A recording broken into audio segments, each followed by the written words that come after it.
We have three outstanding speakers. Kaushik Das, MD for Catalyst Brands India. Round of applause, please, for Kaushik. We also have Raghuveer Suboda, EY GDS Consulting Engineering Leader at EY GDS. Round of applause, please, for Raghuveer. And last but not least, we have Rakesh Ravuri, CTO of Publicis Sapient. Round of applause for Rakesh. Now, my first question is for Raghuveer. Raghuveer, you have a private kind of LLM, right, in EY? A lot of us don't know much about it. So maybe you can share with us a little bit about how you're using EYQ and what kind of reality check you would give others who want to create their own large LLMs and go from POC to production stage EY. Yeah, EY is a very compliance-oriented company. I will not be able to share a lot of details, but here is some stats to begin with. We have about 86% of adoption of GenAI in the firm, which means about 300,000 employees use this on a daily basis. We have processed about 180 million prompts so far. Per day? So far. So far. Yeah, ever since it has been implemented. The third data point is it's a live case study on GitHub. I think all of you should go and then check it out. We have 1.2 million lines of code written by Copilot and coding agents already. It's a live case study that you will see on GitHub. So what this means, going back to Madan's question, how do you scale this, right? I think there was, Jonathan also talked about, right? I don't think there is a need to build our own private LLMs and everything, right? It's more to do with, how do you fine tune, where is the opportunity, and then build further on top of that. And that's precisely what we have done. The few things that along the way that, we must consider is one, the few key things that come to when you scale, right? One is you have to have engineering at scale. You have to have governance at scale. That's given, right? Second, I think you started off saying that, how many are scared of AI, right? So it's not about scare, I would say, but it's about picking the right high value use cases, right? Most of the times, the use cases seem like AI, but it is, end of the day, it is like an RP on a booster dose, right? So we need to be very careful on the kind of use cases that, we pick. The third pillar sort of is, as long as if you're not driving the value and you're not constantly observing the value, defining your metrics, defining your KPIs, and then let it experiment over time and then not having to realize that. And that's where, you'll not be able to fuel the required growth for your AI journey. And these are some of the constant questions that we keep getting. A few things, again, if I can touch upon. One is, I talked about engineering and governance at scale. What does it mean, right?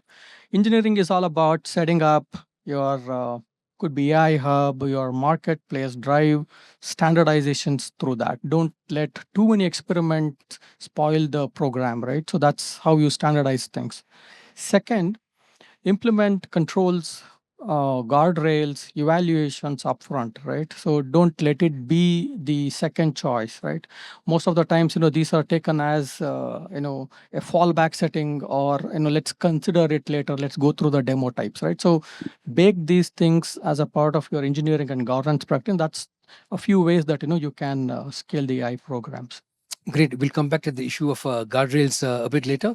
Question for Rakesh from Publicis. One big challenge as companies go down the journey is tech debt, vendor lock-in, and things of that sort. How do you make sure that these things don't happen? And what advice do you give for the entrepreneurs building out there to make sure they don't get stuck in these factors? So with any disruption, the first question, like as Jonathan was talking about, the first layer which gets developed is infrastructure. You can build great cars, but if you don't have roads, how will you drive it, right? So a lot of companies right now want to leverage AI. Everyone sees the promise of AI. Everyone sees the magic it can create. But they don't have the infrastructure in terms of their systems, right? Like a lot of companies, recently Publicis Sapient did a survey. There are 1.3 trillion lines of legacy code. Legacy is defined as like 50-year-old code, 40-year-old code, right? Like Java Corba code. I don't know how many of you know about Corba, right? Things like that. Like these are running critical systems, right? Every insurance claim is basically run by a mainframe thing. Your health records are maintained in a mainframe. Your digital banking core is there in mainframes, right? If you truly want to leverage the power of AI, first you need to modernize your systems, right? And lots of times these systems are built by people who are retired or who are no longer there, right? No one knows even the business rules, the domain logic, right? How do you do that? Like, just replicating is not easy. That's the reason why no one touches it. If it is working, don't touch it. But right now, I think the reckoning moment has come. We are seeing our fastest growing business at Publicis Sapient is actually modernizing legacy systems. And we are doing that with AI so that AI can be leveraged. Right. So AI can tell us what this COBOL code is about. The AI can tell us what this Corba code is actually doing.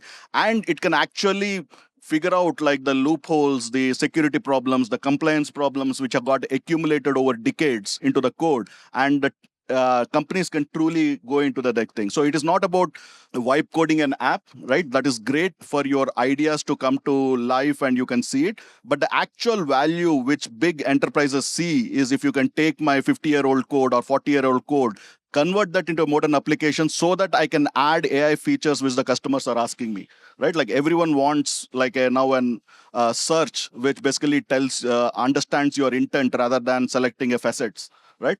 In order to do that, your backend has to be all improved. So legacy modernization is a big problem, right? Like application modernization is a big problem. And it is going to get even worse because the technologies are progressing at such a fast rate. What you developed last year is legacy already, right? And with the new revolution of making it easier to develop apps, everyone is going to develop apps. So it's not going to be less apps. You are going to have more apps, more systems. Your IT departments are going to get overwhelmed with like the number of apps they have to support. So you need to have a robust, almost like a industrial scale modernization pipeline which is constantly upgrading your apps, right? Like so that is the problem which we need to solve before the promise of AI gets real, right? Like so I call it, put the roads down, put the electric wires before you can use the electricity, right? Like right now the LLMs are like the power generators. Great, they're generating the power, you have the inference thing, you can't connect to that unless your systems are basically at every level of your system you are able to connect to it. And that is something which at Publicis Sapient we have created, as Jonathan was talking about.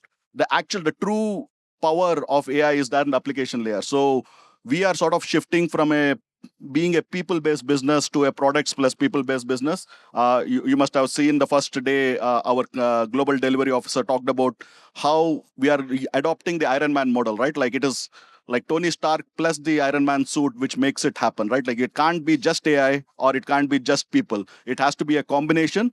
So we are becoming like a hybrid company of products and people, and we are developing these products at the application layer to actually help the companies solve the real problems which they need to solve. That's a great insight again. If you caught the keynote on the first day, they talked about how the iron and the human both together are very important. And the other almost scary insight was legacy code used to be, anything 10 years old is legacy code. Now we're hearing that even 1 year old code can be legacy code. So be careful about that one. Anyway, let's turn to Kaushik now from Catalyst Brands. You run Gen AI services, products, platforms for 6 big international brands. How do you run infrastructure at that scale? And yet, are there any principles, maybe like modularity, that you use so that you can manage and share code across all of these? How does it work? Sure. Thank you. Good afternoon, everyone. Glad to be here back again at TechSparks, right?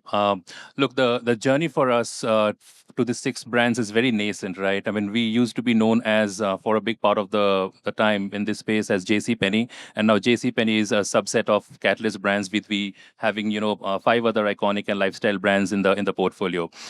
So most of it, what probably I'm going to say is, what we are trying to accomplish than what we have already accomplished. And as we are looking at, integrating, it's a massive integration. When you have 6 families coming and staying in the same house, you're trying to figure out a lot of things, right? Now, the base stays the same. The foundation layer, the foundation of all that we are trying to do is very important, right? As we are looking at it, each of these brands have different customer bases, their reach, the way of doing business. And I think maintaining that, preserving that at the end of the day is very important, right? So before we come to the application layer, and I'm going to talk about it in a bit, but going back to the foundation layer where we create the core, where we create the, the high cost and the non-differentiated components, we kind of spread that out, where we really have, some of the pieces that can be shared across. I think creating that when we bring in these brands together is very important, and that's the focus we have right now. Most of the times before we go and use AI, getting ready for AI becomes very important, right? So that's where we are right now, getting ready for the AI. The focus is the foundation, and the intermediate one, as we call it, kind of the more adoption layer, where we bring in those customizations, where the more of the usabilities of these systems come into play. And then finally the application layer is where the distinctions happen, and that is where the real play is, right? That is where you create the more reusable components across the spectrum. But what is more important also across the spectrum is how you are strategizing this, how you're bringing in your overall, the operational model. It can be your ML ops or your LLM ops, as we call these days, right? And how you are bringing that into each of these layers, right? How you're distributing skills across both the foundation layers and the application and the adoption layers, and how we are trying to kind of have both the skill and the knowledge and the bandwidth distributed, so that we are focusing on the right things and not probably over indexing on one at the cost of under indexing on the other. So it's been a very concerted effort. It's a journey for us that we have started, but I'm sure it's going to take us some time. But what we're trying to do right now is focus on all the key components. Yes, strengthening the foundation, kind of getting momentum on the adoption, but definitely starting to curate the application layer, because for us it's important to hold the customer experience of all these 6 brands at par, and kind of move from there. Wow, thanks. So we've just finished one round of questions with all our speakers, and we talked about, wow, all these nice things are possible, but there are also lots of risks in this, data privacy, security, compliance, and so on. So Raghuveer, can you share some of your insights on how do you manage scale, quality, speed, and at the same time keep security and compliance intact? Excellent question, actually. Before I answer, let me quote something. I think this is true even if there is a non-AI system as well, right? A good POC, a good demo shows capability. What is there in production truly represents engineering at scale and governance at scale. So that's the mantra. So whether it is AI, non-AI, it doesn't really matter. So as long as we are pivoting on these, we should be able to kind of scale the programs, bring all the right controls and everything in place. Now, to your point, Madan, about security, governance, and cost, right? The way to think about is, put this as sort of a triangle, right, with equal sides. You can't have any one side which is not equal, right? All of them have to be in a proper ingredient so that, drive the program well. Now, most of the times, the security or compliance is either treated as a sidecar approach when you build systems, or usually, we take that as after a demo, yeah, let's bake in the compliance part of it. The client has this, so let's bake in this, right? Now, I think that should not be the approach that we go for when we build or scale programs. The best way is to kind of architect for compliance at the beginning, right? Number one. Now, this includes all bringing your regulatory policies, policy frameworks, regulations, everything, policy as code, everything, bake that in. Second, it's also important if you look at it from a cost factor also. Choose the right model to deliver the right outcomes. You don't want to be burning a large model to deliver a Q&A, right? Or do some task. Choose between mini models, choose between bigger models. So that's a decision that you make so that you put your cost controls in place. Mostly to do with your FinOps controls and everything. Chargeback, showback, all of that, you can do with that. The third, from a governance, which is primarily around driving your change management. Kaushik talked about LLM ops, model ops, and all of that. Keeping a version control. Actually embed red teaming as a part of the CI/CD process so that you don't do or you don't run the scan at once, but you scan repeatedly, right? So that changes the equation of how you deliver a secure, scalable, and a risk-free system. The next question is about the war for talent. And just a couple of panels ago, my colleague Sangeeta had a session with one of your colleagues, and they talked about Chief AI Officer. So my question for all of you is, in this war for talent, how are you managing it at the top level? Do you all have Chief Data Officer, Chief Knowledge Officer, Chief Information Officer, and now Chief AI Officer? Who runs AI at the top level? And at the bottom level, at the mid levels, how are you upskilling people for GenAI? So can you talk about leadership and employee? Sure. I was just smiling because I was on the same stage a year back, right? We were talking about talent, and the question which was asked to me was like, with the AI coming in, is CIO more important or CTO more important, right? Like, and they asked it to a CTO, so you know the answer, right? Like, but what I was trying to say is, see, you can't keep on creating new roles as the AI evolves, right? Like, we used to call regular engineers, then we set them cloud native engineers. Now we are calling them AI engineers.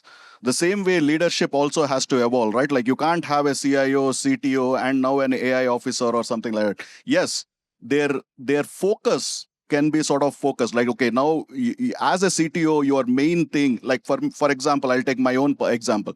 I'm the global CTO, but if you ask me where do you spend most of your time, right now I'm acting as the chief AI product officer for our company, right? Like, because I own the AI products and I'm developing the AI platforms and products for the company, right? So it is basically because with every technology you can't create a new title, right? Like, it is just endless, right? Tomorrow quantum will come. Now you want a chief quantum officer, right? Like, it doesn't matter if you are a technologist, whatever technology is there. If you are a chief technology officer, now AI is the technology, so you need to play that role.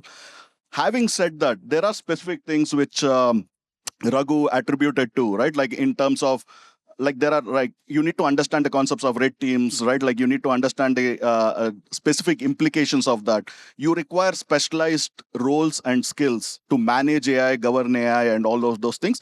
That is why companies are looking at AI officers, right? Like, so it can either be at the chief AI officer or someone who is responsible for AI initiatives in your company. Yes, that role is required. Who plays that role, it doesn't matter.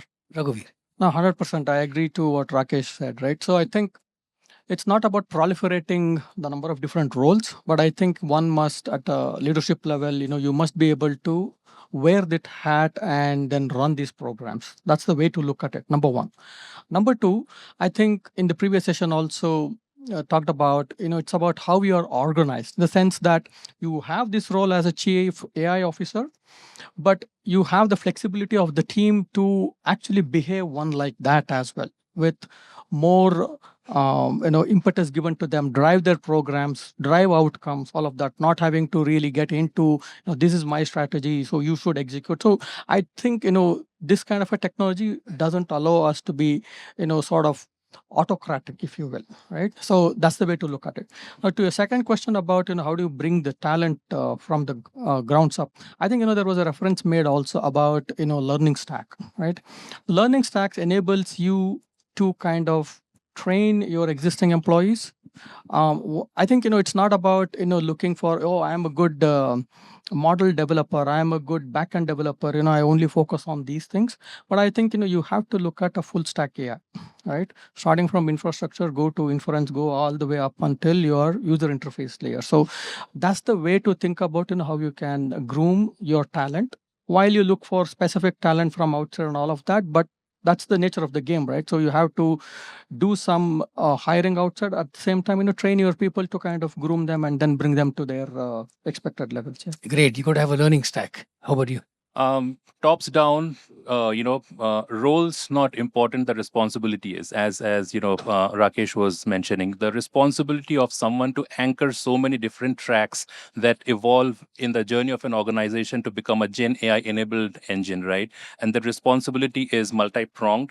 It can come in the form of a role depending on an organization, or it can come in the form of a cross-functional core unit, core group. Doesn't really matter. What matters is the focus. And when we talk about the bottoms up, as Raghu was mentioning, it's again, the foundations, how we are able to create an ecosystem where we are centralizing the resources and decentralizing the knowledge and the learning across the entire spectrum. I think both of these are very important. I mean, just a quick anecdote. Last year, as Rakesh was saying, both of us were in the same platform and very similar questions came across. And the response probably is very similar because the fundamentals of this change are very same. Thank you all so much. A big round of applause, please, for a